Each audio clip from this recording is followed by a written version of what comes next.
The second digit of the VSEPR number is the total number of bonding domains around the central atom. Once again, the domains around the other atoms are not relevant. This means that the number of single, double, or triple bonds. Remember, double and triple bonds only count as one domain.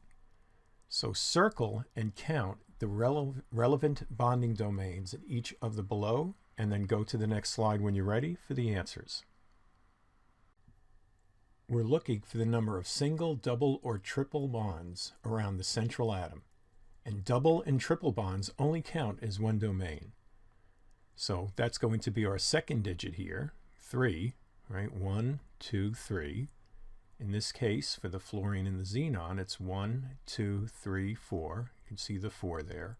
And then finally, for these 3 oxygens here, 1, 2, 2 bonding domains. The third digit of the VSEPR number is the total number of lone pairs, and once again, around the central atom.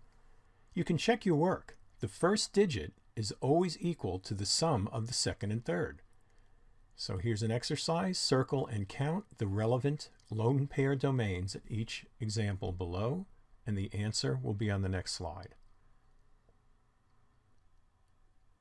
So we're looking for the number of lone pairs around the central atom, and that will be the third digit, which is bolded here in each case. So for this molecule, 0. And then check your work. 3 is equal to 3 plus 0. For your xenon fluoride here, you have 2 right over here and here. And look how the number 2 and the number 3 places, add them together, you get the first one, which is 6. And then finally for this O3 molecule, you have 1 lone pair here, so you get a 1, and 1 plus 2 is equal to 3, so it all checks out. Now that you have the 3-digit VSEPR number for each molecule, use the chart to determine their shapes. So you have your 3 digits number here. You want to look over in this column, and then move over to the right to find the shape. The answer will be on the next slide. So our 330 is a trigonal planar right over here. 642 down here, that's a square planar, which looks like this. And then finally 321 is bent. There is only one molecular geometry for 2 atoms and or lone pairs around a central atom, and that is linear molecular geometry, 220, and we have that 180-degree angle there. There are 2 molecular geometries for 3 atoms and or lone pairs around a central atom. First we have trigonal planar, if all the electron domains are bonding, and that would be a 330. Bent, if one of the domains is a non-bonding pair, which is a 321. Unbonded pairs of electrons repel more strongly than bonded electrons, thereby shrinking the bond angle between atoms. We have 3 molecular geometries when you have 4 atoms and or lone pairs around a central atom. The first is tetrahedral, if all are bonding pairs, and that's a 440. The second is trigonal pyramidal, if one is a non-bonding pair, 431. And then a bent, if there are 2 non-bonding pairs, which is a 422. There are 4 molecular geometries when you have 5 atoms and or lone pairs around a central atom. The first is trigonal bipyramidal, which is a 550. Then we have seesaw, which is 541. And notice how the second 2 numbers add up to the first one. That's a good way to check that you've got the right designation there. Then we have a T-shape, which is 532, and finally linear, which is a 523. There are only 3 molecular geometries for 6 atoms and or lone pairs around a central atom, and that's called octahedral molecular geometry. We have the octahedral right here, which is a 660, square pyramidal, which is a 651, and finally square planar, which is a 642. Draw a Lewis structure and determine the electron domain geometry and the molecular geometry. Well, let's draw Lewis now, and I won't go into as much detail as we've done in the past because we've done this a bunch of times. But let's see. We have nitrogen in the middle, and then we have 3 fluorines.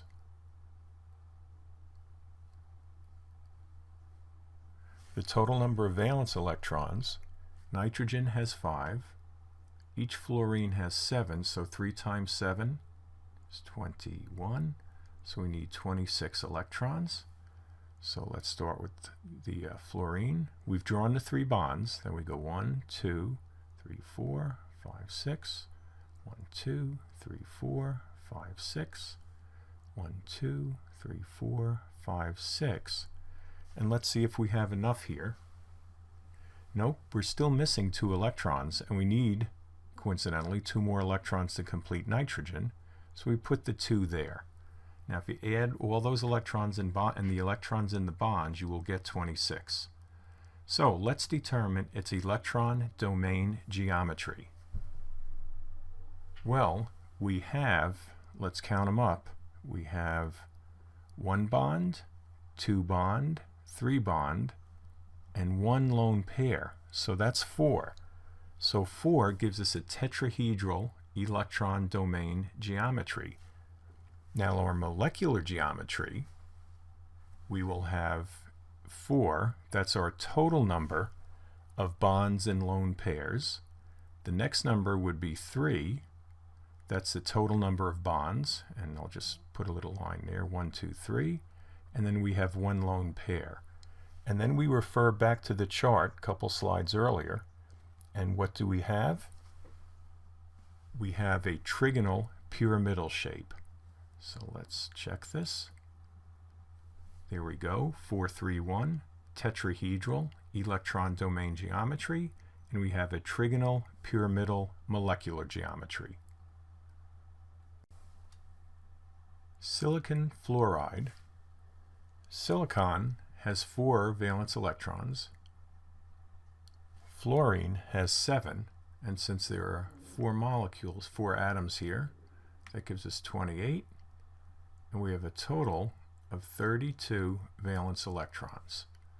So we put silicon in the middle, it's the least electronegative, and we hook it up with 4 fluorines, and then we add the electrons to the outer atoms.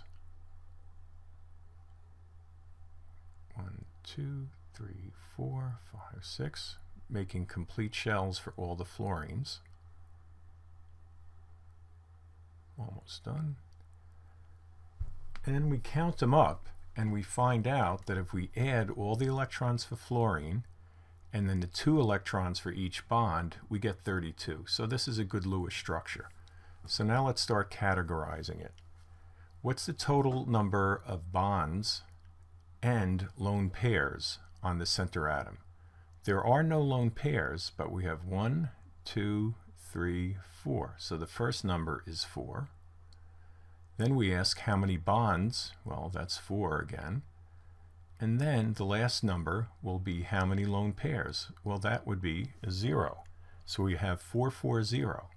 So 4 atoms tells us that the electron domain geometry is tetrahedral, and then the molecular geometry is told by looking up the 440 in the table, and we come up with tetrahedral.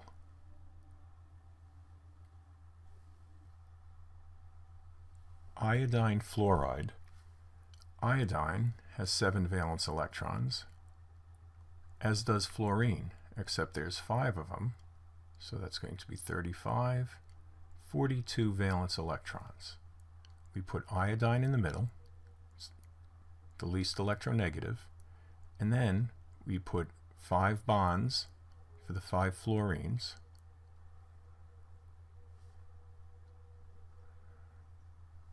and then each fluorine we add 6 electrons so it has a complete shell. And let's just pretend I did it for all the fluorines. So let's count up the electrons we have. We have 6 around the fluorines, 1, 2, 3, 4, 5, so that's 30 electrons there. How many bonds do we have? 1, 2, 3, 4, 5. So that's 5 times 2, 10 more electrons. So that's 40. We still have 2 more electrons to give, so we're going to put that right here on the iodine atom. So that's a lone pair. So now let's figure out what our number is. Well, the first number is the total number of bonds and lone pairs around the iodine. So there's 5 bonds, 1 lone pair, that's a 6. Next, we look at the number of bonds, that's a 5. And then we have 1 lone pair, so we have 6, 5, 1. What we have, since we have these 5 atoms surrounding it, is a octahedral electron domain geometry. And then when we look up 6, 5, 1, we find out that is square pyramidal.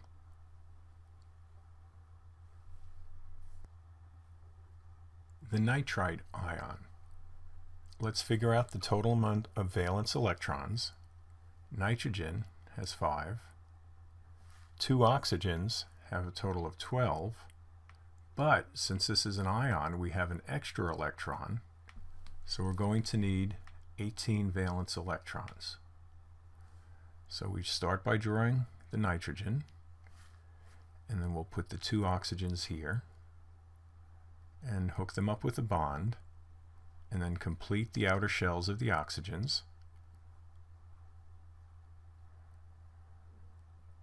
And then before we forget, since this is an ion, we have to put the brackets and put the charge like so.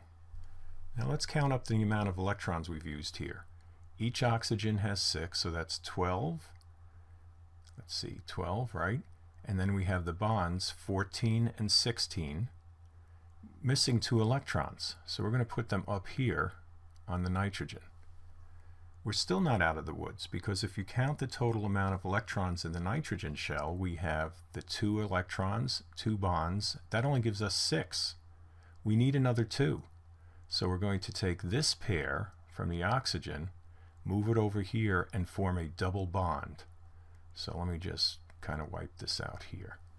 So now we can classify it. First of all, what's the total number of bonds and lone pairs? We have 2 bonds and 1 lone pair, so that gives us a 3. How many bonds do we have around the central atom? We have 2. Remember, we don't count the double bond as 2, just as 1. And then how many lone pairs? Just the 1. So we have 3, 2, 1. We look it up on the chart and we find it's trigonal planar and that it has a bent molecular geometry.